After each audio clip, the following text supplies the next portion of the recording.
Assalamu alaikum everyone. It's been literally ages since I did any video on my YouTube and I'm really sorry. But I get easily carried away with anything that is not relevant, so let me get straight to the point. Today, inshallah, I want to share with you my story of how I became a Muslim. I am aware that I did upload it a few years ago and I rewatched it today and it's really embarrassing, by the way. I feel, first of all, at the time, I still hadn't figured out my place, so it's very, I feel I don't come across as very confident and I'm very slow with my words and I'm searching for words, etc. I had just converted at the time. Also, I feel it's not elaborate at all. I think that's also because I was still on shaky grounds with my own self. So I feel now, I've been Muslim 7 years, and because you guys are always asking me to do a new and updated version of my story, inshallah today is that day, and I'm so proud of myself for finally doing it. So here goes. I'm Estonian. I'm born and raised in Estonia. And those of you who don't know what is Estonia, it is a Baltic country. It's very tiny. We're only 1.3 million people, and the Muslim percentage, I believe, is roughly around 0.04. So now there's of course way more converts, but back in the day when I converted, I didn't know anyone who was Muslim.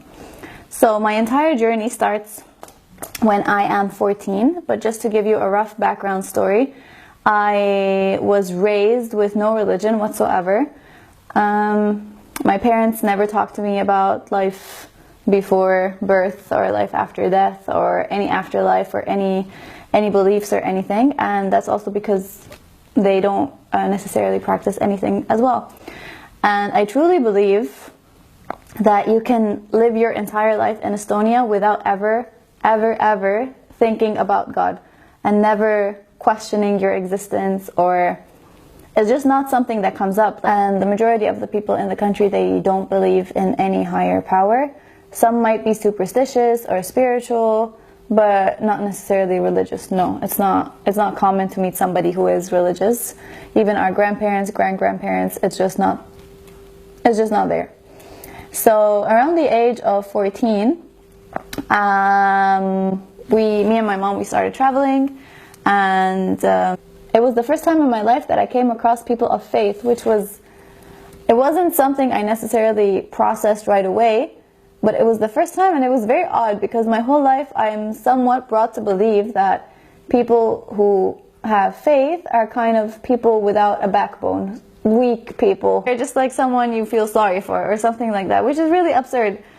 I realized that these people, they believe and they're normal people, so for me I was like, something doesn't add up, like I don't get it. I didn't think much of it, but suddenly my circle of people changed a little bit depending on who I would hang out with, the people who I would meet, and we would add each other later on like whatever, MySpace or High Five, or we had something called Orkut, and that slowly started changing my set of mind, my thoughts a little bit, until one day, I believe now I'm around 16 years old. At one point, like, Egypt became the most easiest, accessible, cheapest destination to travel to, and we realized we'd been to all the resorts for so many times, and we decided to go to Cairo. And in Cairo, instead of paying for a hotel, we found it's cheaper to actually rent an apartment or a studio or something, and we have more space and more freedom. So we rented an apartment in a place called Rehab. And me and my mom, we were always obsessed with getting tanned and having darker skin. So I was always really sad that I'm really fair. So anytime I would always be the first girl at the beach and the last one to leave. And I had a really great, I had a like very fake tan on myself all the time. So we started going to a club over there in Rehab. It was just like it has, not a club like for dancing, a club like, you know, tennis and swimming pools and gyms, etc. So we started going over there, and they had something called Ladies' Days, which for me, it made life a lot easier because as a single girl in the Middle East, you would kind of get unwanted attention. So for me, I was like, oh, Ladies' Days, yay! I can feel like a lot more free and comfortable roaming around rather than uncomfortable. So one day I went without my mom, and I was just taking a tan in my bikini, and then next to me there were two other girls from Germany, and they were taking a tan as well. So we started chatting, and we became like, we really hit it off. It was Elizabeth and Annalise. I don't know if you guys remember me, but you're actually a part of my story, and I don't think you know that. So we hit it off, we started chatting and everything, and it turned out that they are German converts. It was the first time in my life that I heard about converts. I'm like, what is convert? In my mind, Islam was just something distant, something for Arabs, something in the Middle East, something you need to keep away from me because it ain't for a white girl like me in Estonia, you know? And so I was like, okay, fine. And they just were talking about their life before and then how they found like true meaning in Islam. And I found that very interesting. That was it. I didn't think much of it. And then the ladies' time finished and we're getting dressed and they cover up all of themselves. And they cover up like really loosey clothes and hijab and everything. And especially with this girl Elizabeth, we hit it off really good. And she invited me over to her place and I went. I've always been like that. I'm very not spontaneous. I'm not spontaneous. I decide something in the moment, and if I'm convinced, I just go ahead with it and I don't second guess it. So I went to her house and she pulled on the entire prayer outfit and I was like, okay, this is the day I'm going to die. So actually I was really, really shocked. So because she's like this gorgeous woman and suddenly I see her doing all of these things. So it was really, really interesting for me. And kind of, it felt okay to take information from her because she's somebody who I could relate to. And she just gave me some children books about Islam, which I was like, okay, fine, and I took them. So that was it. I went back to my place, and a few days later, I traveled back to Estonia. Then in the airport, another key person in my story, and Felicia. I don't think you also know you're a part of my story, but if you're watching, I hope you remember me. So we were in the Cairo airport, and we are on our way back, and we're flying with Czech Airlines, and I have a transit and she also has a transit. Then she stood in front of me in the line. So of course I'm really nosy and I'm like, oh, what you doing? What's your name? How are you? And I see she's holding like an Arabic book and I'm like, what are you doing? And she said, oh, actually, my boyfriend's Muslim and I just want to know what he believes. And in my mind, I was like, okay, that's very like open-minded of you. So she said, I just want to find out what he believes in. And so instead of fighting against something I know nothing about, I decided to learn the Quran, and I've learned the alphabet by now, and I'm slowly trying to read it. For me, I was like, what? And since we had time in our hands, I told her, can you please teach it to me as well? So actually we had like a 5-hour transit, I think, and she taught me the entire alphabet at the time. And I think I still have that paper, by the way, of like alif and everything, and how it comes in the beginning, and how it's in the middle, and how it's in the end. And so I took that paper and I went my own way. At the time, I'm 16 or 17, I'm not sure. And I just went back home and I snoozed. I didn't think about it again. I hid those children books under my bed. And I would just keep them there. Like, so my parents don't get a heart attack and think I'm going crazy or something. I would just put the children's books there. I just gazed at them and I was like, okay, that's nice. And whatever. I continued with school. I lived my life. And but then somehow it couldn't shake me. Like somehow these girls, they put questions in my mind that I'd never thought about before. Like, where do I come from? Where am I going? What's the purpose of life? I'm just going to be like food for worms. Why do I ever get up from the couch? Or why do I make an effort? Or there were these questions that they would just spin around in my mind. And somehow over the course of time, I developed an understanding that it does make sense that there's a higher creator. But I never felt the need to have a religion. I never had that, I never felt like I have to label myself. I think a year went by or so. And then I couldn't shake that feeling that, no, like, this can't be it. Like, you know, I looked around me and I would think, and I'm very surprised that I was like this, by the way. I'm a young teenage girl at the time. So, like, subhanAllah. And I'm like, this can't be it. So I started slowly looking into religions. My best friend at the time, she converted to Christianity. So that was something on my radar. But I never fully understood the concept of Jesus. I didn't understand, how come I don't have to pray to Adam? And then I thought maybe it's my lack of knowledge. Like, I'm not convinced because I don't know enough. So I thought, okay, I should study it, right? Where to get the righteous knowledge, where to get authentic knowledge. That was always the issue, because whatever you Google, just like garbage comes up. But then it didn't answer my questions. For me personally, I am not saying anything against Christians, but for me, it never answered any of my questions. Rather, I always felt more insecure, and I felt I have more questions, and I was even more confused. And I was like, Matthew who? And Luke who? And there's only a translation, and there's no original, and there's so many versions, and then the Trinity. And it just, for me personally, it didn't add up. And the same thing with Judaism.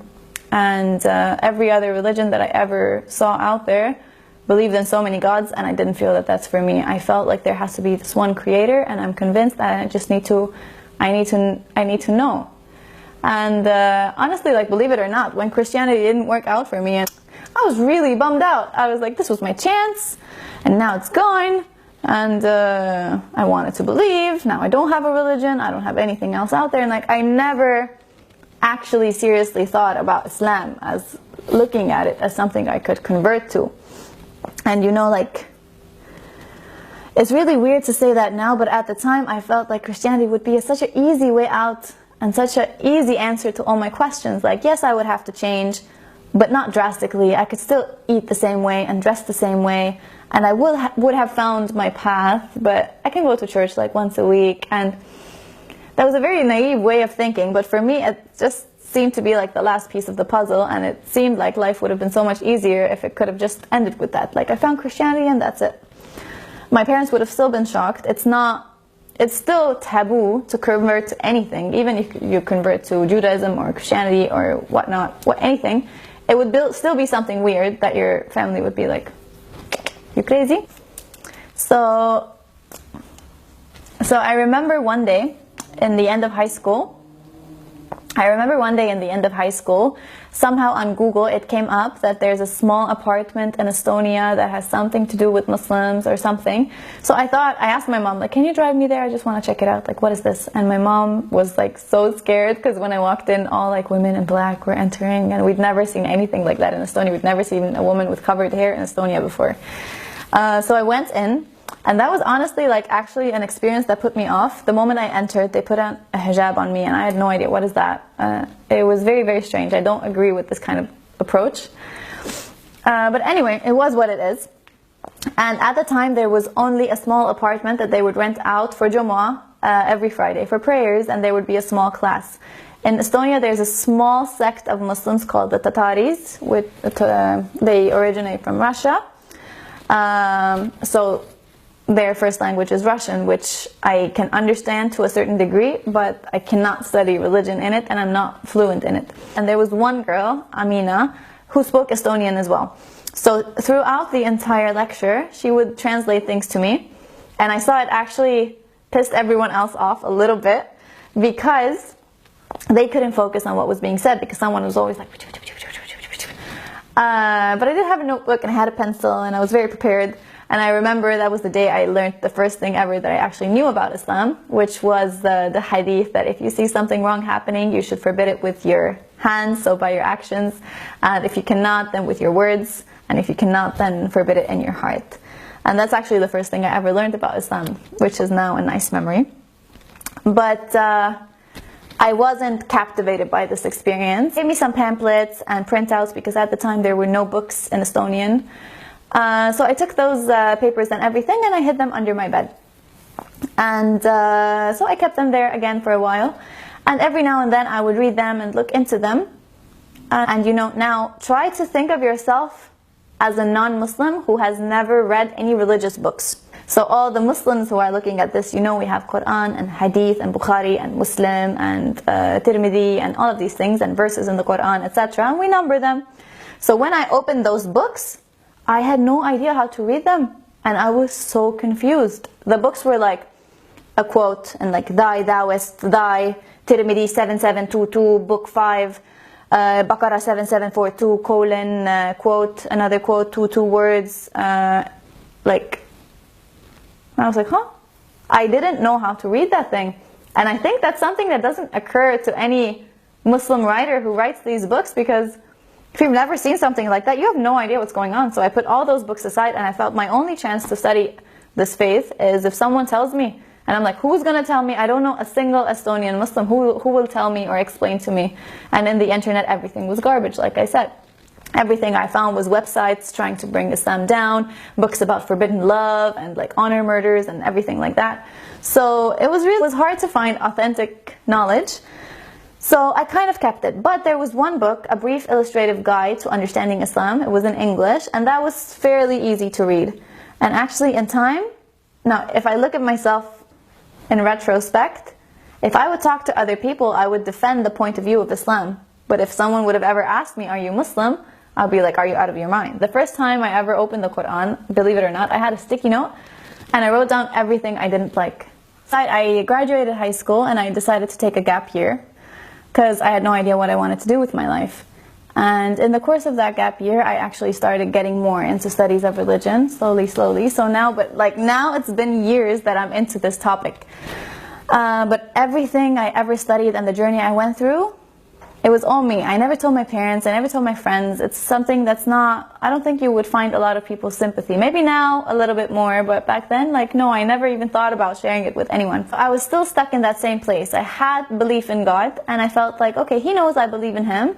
That should be good enough. I shouldn't need a religion to label myself. But in time, like I said, it wasn't enough. I felt like if I'm here, then I should probably do something. And I didn't know what that something was. So I was on the lookout for that something. I started actually subconsciously believing in what Islam teaches, but I would never admit to myself that I was Muslim or even that I believed in Islam.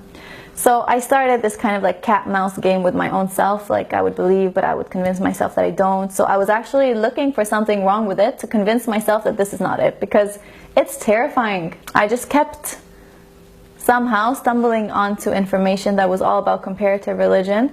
And Islam did make the most sense, but then still I would deny it because it was just scary. I was scared. When I still wasn't a believer, I remember somebody asking me that, okay, let's pretend that in the end God's not real and it's not there. So the believing person is asking me, what will I have lost? Nothing. I was always aiming to be a better person. I always tried harder, I tried better, and I had God by my side. And what will you have lost? Nothing. But on the other side, do you dare to even imagine if God is real? What will happen in the end? What's going to happen to me? I'm good. What's going to happen to you? If you had all the signs and you ignored them. You are one tiny girl from Estonia. Do you have the courage to take that responsibility of deciding that no, there is no higher power, there is no God, and this is not my path? And I remember that scared the heck out of me. And this was something that really motivated me. I was always in the back of my mind. I was like, what if there's a 0.01% that I'm not right? I'm not smart enough. I'm not clever enough. I don't have a bachelor's, master's, PhD. I don't have anything. Do I have the courage of saying that no, this is not it? So that was something that really motivated me and pushed me to try harder and go stronger.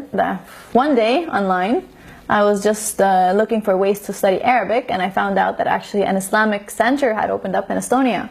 And there was going to be classes for Arabic, and those classes were free. I'd never seen anything free in my life before, so obviously I was like, no, I need a spot in this class, I need to take this class. So automatically I signed up, and the teacher of the Arabic class was actually a convert who had studied Arabic and done her master's degree on it in Sorbonne in France.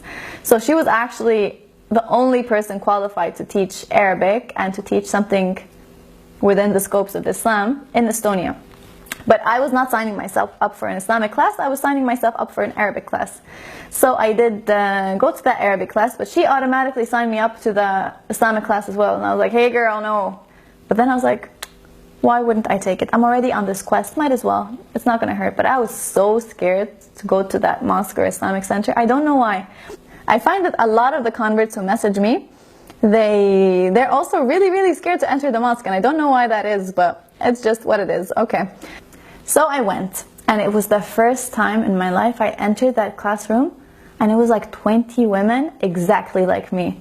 Everyone had the same questions, like, where do I come from? Where do I go? What's my purpose in life?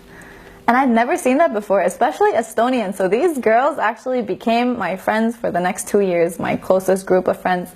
And there was a girl as young as 15, and there was a woman who was like 55.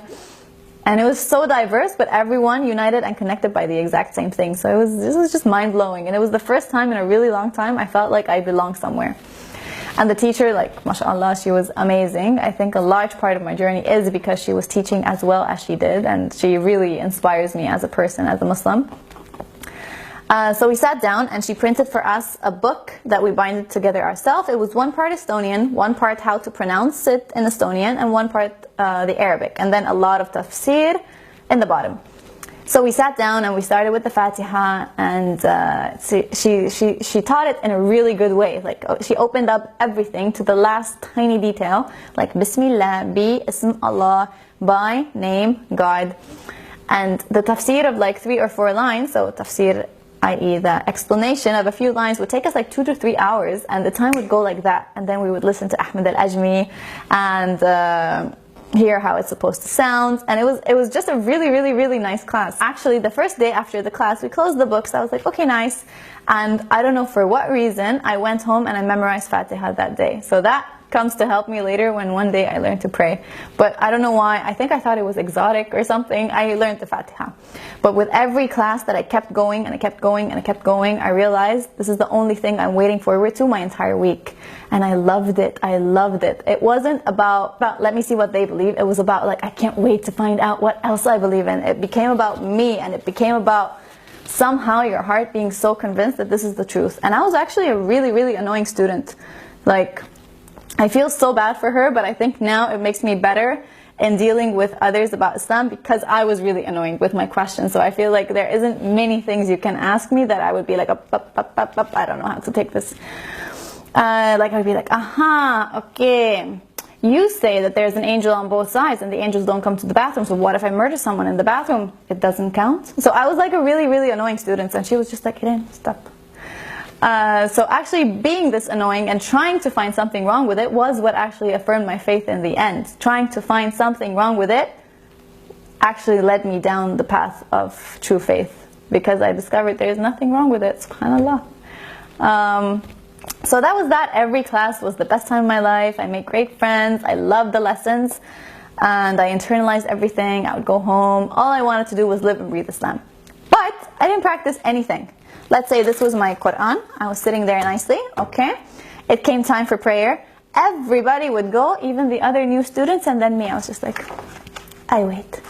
And then everyone would come back from prayer break, and I was like, okay, let's continue studying the Quran now. So like, it didn't click. Believing and practicing, it didn't go hand in hand for me. I believed, but it was kind of still on the snooze button somewhere. So I started these classes in December 2010. So skip forward to April 2011. That's where we are now with my timeline. And I remember very clearly, it was the 10th of April 2011. And I had a pen pal called Matthew from Wales. And we were chatting for like quite a couple of years, I think. And we would just like play Yahtzee online and I don't know what. And I remember he was Christian, and I would always be like, he was one of those people I was like, really, Christian? And you're normal? That's interesting. You believe? Nice. So he was one of those people that in the beginning of my journey, I was convinced that, wow, people of religion can be normal people. I was very surprised. And we would chat and play and like whatever, just we're kids. And so one day he stopped responding to my messages, and I've never met him, obviously. We just chat and play games online. And he didn't respond, and then I texted him, like, what's wrong, what's this, what's that, and then I go on his Facebook profile, and I remember it's the 10th of April because it's my mom's birthday. And I'm sitting in the living room floor, and I go on his Facebook, and I watch his entire Facebook feed, and everyone is leaving, rest in peace, rest in peace, rest in peace, Matthew. And I was like, what? Okay, I have to say this now.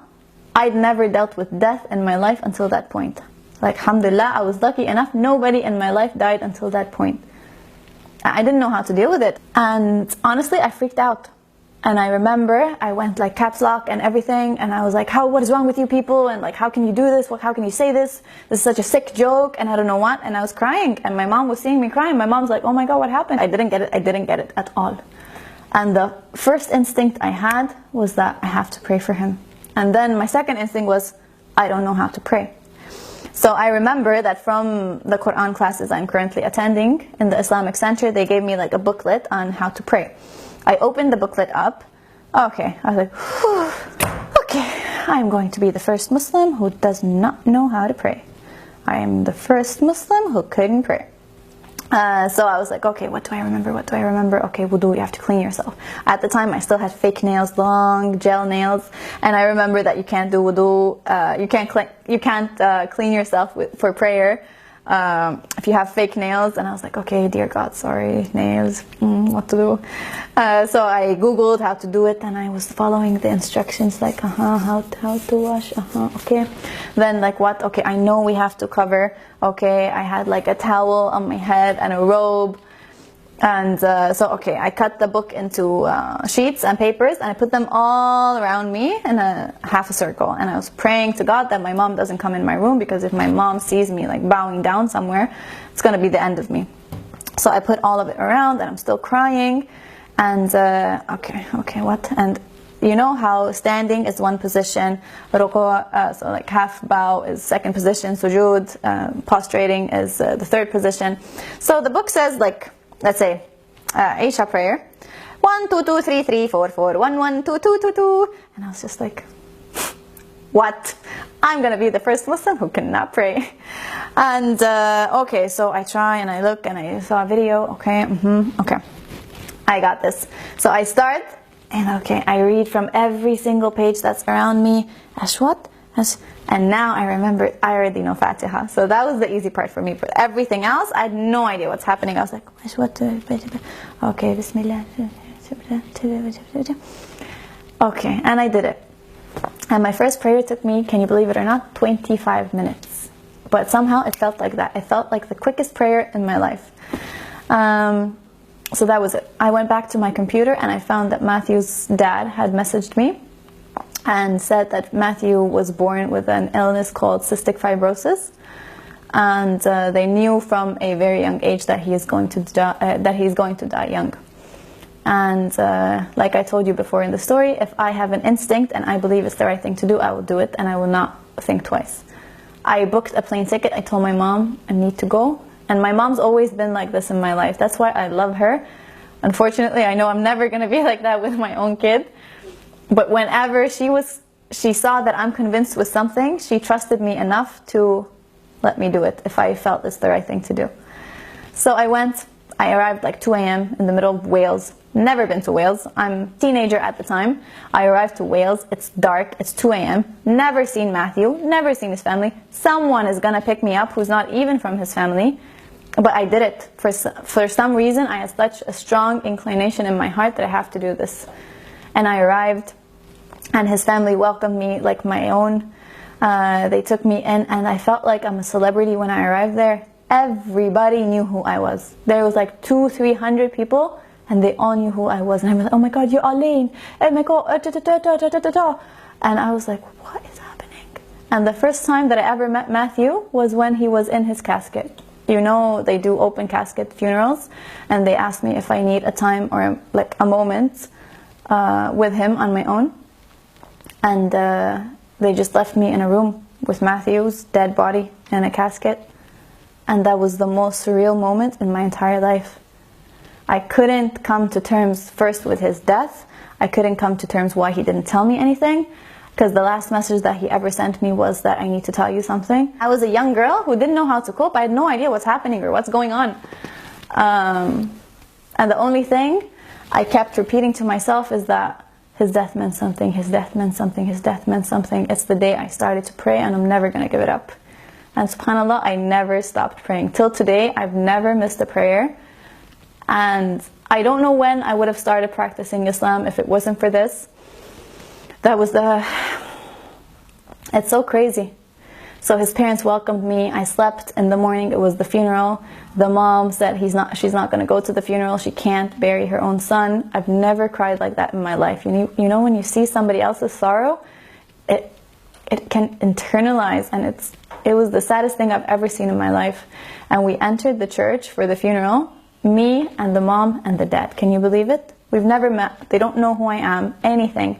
And it's the three of us holding hands walking to the funeral, and we've never... Who am I? You know, like, who am I? And I've never cried like that in my whole life. And every time I would have a free break, I carried something with me, and I would try to pray, again with my papers and my booklet and everything.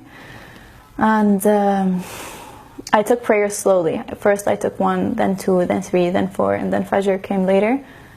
But that was the day I started. And so I came back. I remember I told everyone in the Islamic Center, like, I was holding very deep conversations, how, like, oh my God, everything you taught. I told my teacher that, oh my God, everything you taught me, how you're never supposed to take tomorrow for granted, and don't go to sleep expecting that you're going to wake up in the morning, and don't wake up in the morning expecting to return to bed in the night. You never know what's tomorrow. And that really, really, really shook me. And my teacher was like, yes, that's why you need to act. Are you ready to take your shahada? And I was like, oh, no, no, no, no. So she's like, can you write me a short story about your story with Islam so I can put it on our local website? And I was like, okay, fine. And I wrote together a draft. And my last sentence was, inshallah, one day I'm going to be a good Muslim. And she messaged me back. She's like, what do you mean one day you're going to be a good Muslim? And I was like, I'm not one now. And she's like, oh, sweetheart, as soon as you believe in La ilaha illallah, it means that you're Muslim. I was like, what? So I remember, like, even though it was all happening, I had never for a split second thought of myself as a Muslim. And I was like, oh my God, then I was freaking out, because no one in my family doesn't even know I'm investigating anything. Hinduism, Buddhism, Judaism, Christian, anything. They don't know anything. And I'm going to be like, greetings people, I'm Muslim now. So I was like, oh my God, I was freaking out. For the next couple of months, I remember I was consciously trying to leave signs for my mom that at least I believe in something. Like, oh mother, I attended this conference, and oh mother, have you ever contemplated over life and death, and oh mother, I think there's a higher creator. It doesn't make sense. Like, I would always start leaving little hints and clues, because I was like, oh my God, oh my God, oh my God, they're gonna think I lost my mind. So anyway, and then again she's like, are you ready to take your shahada? And I'm like, no, everything for me started in Egypt. I want to do it in Egypt. And she's like, sweetheart, you are the one who just witnessed that there might not be a tomorrow. Are you willing to take that risk and wait? You don't know when you're going to go again. And then she's like, I want to do something. I want to do something. I want to take a group shahada, so all the girls in the class get the chance to do this together. So I was like, wow, that's something really, really unique, especially for a country like Estonia, when we're only 1 million people and nobody's Muslim. So yeah, that's it. I said okay. And the 14th of May 2011, we took our shahada. We were 12 girls and 1 boy. Everyone in a row, Ashhadu an la ilaha illallah, Ashhadu an la ilaha illallah. Everyone was crying. Everyone was, of course, like, Allahu Akbar. And it was just a crazy day. Like, I remember all those girls. I remember it like it was yesterday. And I remember also not having anyone to share it with. I went home like it was any other day. Couldn't show my happiness, couldn't show my excitement, but inside of me I was like, oh my God, I'm Muslim now. And I remember a few months after I'd taken my shahada, it was Ramadan. Ramadan in Estonia at the time, sunset was 10:45 p.m. and time for the dawn prayer, which is when you have to start fasting, was at 2. So I thought, I'm going to be the first Muslim who cannot fast. But subhanAllah, actually, I asked for my saint teacher to give me a class or like a lecture on what is Ramadan and how to behave in Ramadan. And it was actually very, very helpful. And despite the extremely long hours, I think it was one of the easiest Ramadans that I've ever had. But of course, I was fasting in secret. And it was hard, but I didn't feel the hardship at the time. I've been Muslim for 7 years. And I've never felt the way I felt back then. Yes, it was hard and life was a struggle and I didn't belong anywhere and didn't have any friends and my family didn't know. I was Muslim for secret for years. For years I would pray in secret, fast in secret, alone, always alone. But at that time your Islam is so strong, it's like your drug, if I can explain it that way. You're so high on it, you're oblivious to everything that is a hardship because of it. And that time, unfortunately, it does not last, but it's a very, very beautiful time. So if you're in it now, make the most out of it because it shall pass. But it was an amazing time. You feel like you finally found your purpose. You feel like you were blind, but now you can see. You feel like everything is okay in the end of the day. Your life has meaning. Your life has purpose. There's someone by your side. There's someone to turn to. There's a bigger picture. There's a reason for everything. So you have this inner peace, and this inner peace and light is what I wish for every person in the world. And it would so often make me sad to think that there are people who don't have it.